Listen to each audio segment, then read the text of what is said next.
Hello and welcome to Pursuit of Perfect Systems. Someone asked me for the settings that I'm using for the Oppo 203 and more importantly the projector settings, which is the Sony VW500 4K projector. Now I think the importance of this is because this projector doesn't natively support HDR. Therefore, it's a case of choosing the right settings for the best picture quality. So, I mean, I've done this obviously by eye and from experience. I can calibrate displays, but I didn't find this projector calibrated particularly well based on the controls within it. So it made more sense to just do it by eye, which is, you know, a calibrator would turn in there, you know, turn over and screen kick and screen for that. But the results I get are pretty fantastic. So we're going to start off with the Oppo 203 settings, and then I'll show you the projector settings.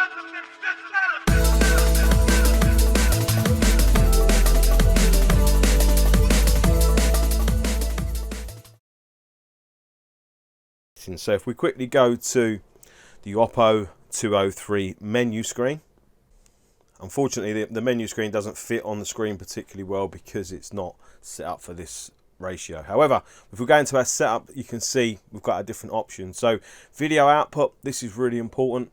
First thing to look at is HDR setting. We need to set that to strip metadata. Now that's really important. That's job number one. Now our target luminance we can change. I personally think 150 is about the right luminance for the settings for this screen, for how I've got the projector set up. You know, that could be different obviously per room, per projector, etc. I wouldn't be scared to put that at its lowest. That's going to give you more brightness. However, you'll find the higher in brightness that you go, the more the image will wash out.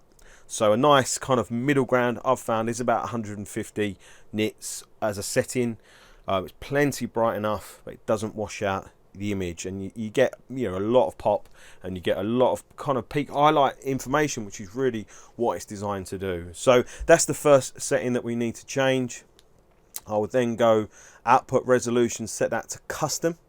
You will set that to custom, and then in our output resolution, in our custom resolution, I use UHD Auto. Now that is going to have the Oppo 203 upscaling everything to 4K. For me, the upscaling in the Oppo is better than the upscaling in the Sony VW500 projector. And the reason I set it to auto is just because if I was to watch any content that was 50 Hz or 60 Hz, and not moving material, which is 24 Hz, it's automatically going to set that. So UHD Auto, and now I set color space at 422, which is a slight amount of chroma upsampling, and more importantly, I feel setting the color bit to color depth or color space, sorry, no, color depth to 12-bit, I think is important. I just find it gives it a more, you know, get a nicer edge personally to things. So for me, you know, I set color depth to 12-bit. The rest of it is all pretty much as standard.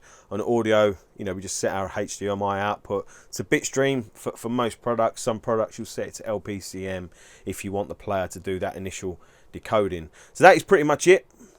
Here, everything else is still the same, obviously running the latest firmware.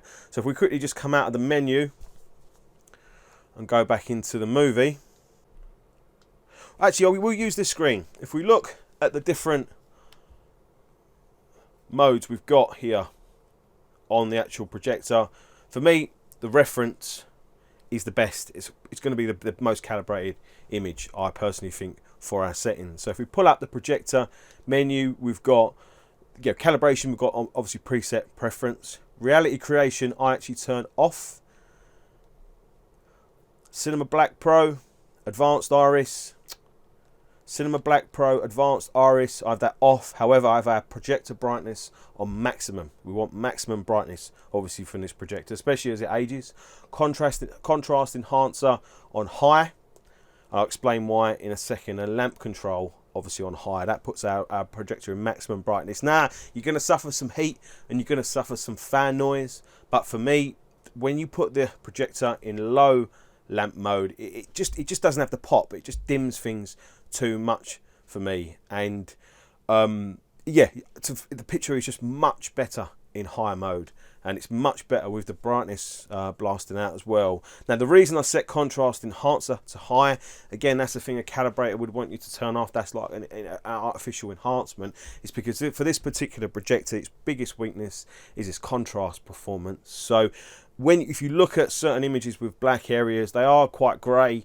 If you turn the contrast enhancer on, they do blacken down quite considerably, and we need our blacks obviously to be as black as we can, especially with a projector, especially with one that's not, you know, fantastic in that regard. So for me, if we lose anything elsewhere, to get a better black level, contrast enhancer on high, it's worth it. Now quickly back through the settings. Obviously motion flow I have off. Contrast, back to exactly what I was just speaking about before, you know, contrast on maximum to push our brights and our blacks down. We've got brightness +1, that's obviously tested with a color chart. Color 67, so it's quite a lot more color that obviously I put through the projector than stock. However, I feel like it needs it, I really feel like it needs it, but that could well be the screen. That could well be the screen, its influence there, so bear that in mind. Color temperature D65. That's about as good as we can get. You know, we don't have the Rec 2020 options within this projector. Sharpness on 13. I've messed around with this a lot. It's just about the right amount for me. And then in expert settings, gamma correction 2.6. That's obviously you know, a deep gamma. I find that is about the best. I mean, I've only got color correction on purely because for me red can be a little bit pink on this projector, so a little bit of extra saturation in the reds I felt just helps. And again, there's no other changes at all through here. You would need to do that with a full-on meter, you know, a light meter and a proper calibration to get those correct. But you know, I'm pretty happy with the colors that obviously I'm getting from this. And then we have that off, and that color space obviously Rec 709. So that, yeah, those are the settings that I'm using. I don't think I've missed anything. Everything else in here is pretty standard. Just out of reference, obviously the Blu-ray player's outputting 4K, as we can see there, 445 hours on the lamp. Latest obviously firmware for the VW500 ES.